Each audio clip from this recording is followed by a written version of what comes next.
severe thunderstorm warning for Anderson County, Cobb County, Granger County, Hamlin County, Jefferson County, Knox County, Union County until 8:30 p.m.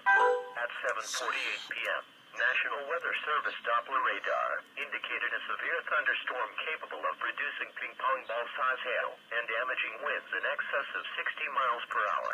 This storm was located 5 miles northeast of Clinton and moving east at 45 miles per hour.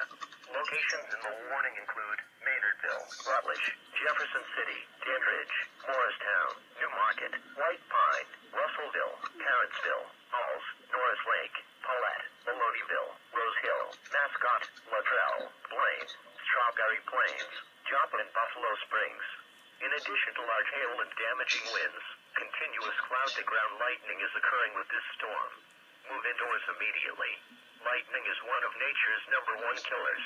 Remember, if you can hear thunder, you are close enough to be struck by lightning.